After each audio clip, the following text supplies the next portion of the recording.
Hello everyone, welcome to the fourth of a series of guides for each world in Kingdom Hearts 1.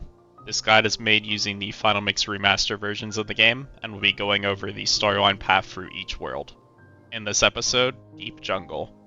Skip the intro cutscene or watch it. Right off the bat here, you'll be fighting Sabor. You can try to defeat him, but if you end up losing this fight, that's fine. It changes the cutscene that plays after, but other than that, everything is the same. You'll be able to continue. Skip these cutscenes or watch them. Jump off the treehouse and past the netting. This will put you into a new area. Feel free to save at the save point here, then jump into the tree log.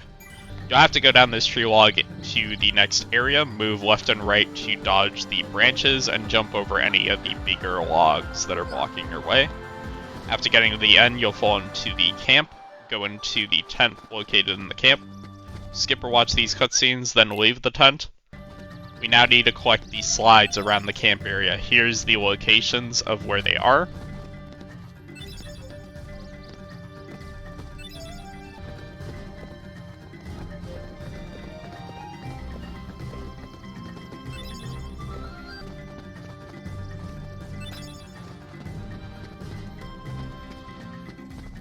After you've collected them all, go back into the tent and interact with the projector. Cycle through these slides until you've viewed all of them. Skip the cutscene or watch it. Leave the tent and you'll be attacked by Sabor again. Defeat it, or you can also just ignore Sabor and leave the area. Head into the Hippo's Lagoon and hop across the hippos on the pond to get to the other side, then climb the vine. Skip or watch this cutscene. You'll now head to the treehouse, climb the vines in front of Tarzan that he's staring at, then climb up, jump across, and go into the hole in the wall here to go back to the treehouse. Skip these cutscenes or watch them. Jump back down and off the map, then jump back into the tree log and go back through the sliding puzzle to get back to the camp again. Go back into the tent again and skip this cutscene or watch it. Leave the tent and then skip this cutscene or watch it. You now need to defeat all the Heartless in the camp. This will free one of the gorillas. We will then have to do that for all the other areas that exist in the world. First, we'll go this way to the bamboo thicket, defeat all the Heartless in this area to free another gorilla. Keep going further to the cliff and defeat all Heartless for another gorilla. Make your way back through the bamboo thicket and to the camp. Then go back to the Hippo's Lagoon, cross back across the pond, climb the vine, then the tree vine to get back to the climbing trees. Defeat the Heartless here for another gorilla. Make your way through the hole up here in the wall to make it back to the treehouse and defeat the Heartless inside the treehouse for the final gorilla. Jump back down and off the map, then jump back into the tree log and go back through the sliding puzzle yet again to get back to the camp. Go into the tent and come back out to trigger the cutscenes. Skip or watch those.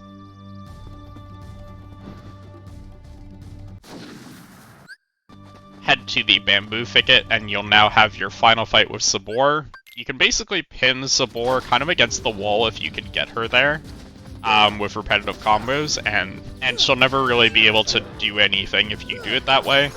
Other than that though, this fight isn't too hard otherwise. After you defeat her, watch or skip these cutscenes. Go back into the camp and into the tent. You will then be told to go back to the treehouse again. Hippo's Lagoon, hop across the hippos, climb the vine, climb the tree vine, skip this cutscene or watch it. In this area, you'll find a black pear-looking fruit hanging from the tree. You won't be able to lock onto it, but jump and hit this fruit until it breaks and triggers a mini cutscene.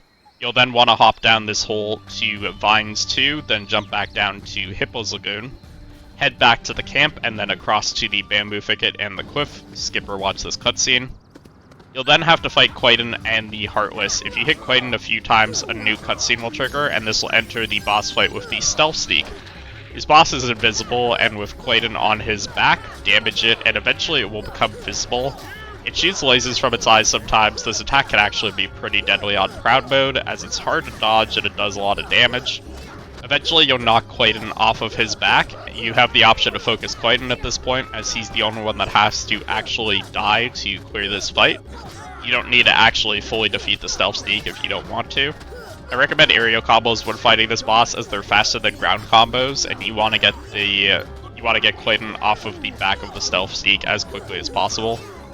Both bosses use range attacks, and there's not actually a lot of cover in this arena, though there are a few areas you could hide behind which will give you cover from the range attacks.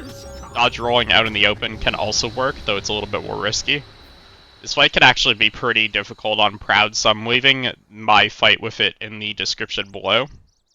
Once defeated, you'll be on a cliff up top, continue into the cave here. The camera kind of sucks in this cave, to be honest, but this is the path you'll take to get through it. Obviously, feel free to grab any of the chests on the way.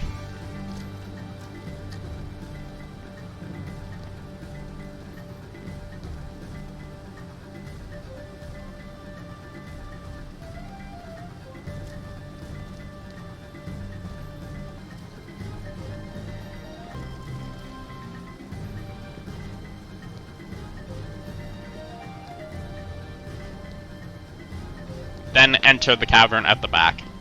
Skip or watch these cutscenes, and you'll now be back in the camp inside the tent. Go through some final dialogue. You'll also get your first replacement keyblade here if you want it, which is the jungle key. At the end of the dialogue, you'll now be outside of the world. And that is it for Deep Jungle. In the next episode, we'll be going to the last remaining world on the left, the 2-star world, which will be Olympus Coliseum. Hope these guides help anyone that gets stuck on where to go or are trying to get the speedrun trophies. Thank you for watching. I hope to see you on the next one.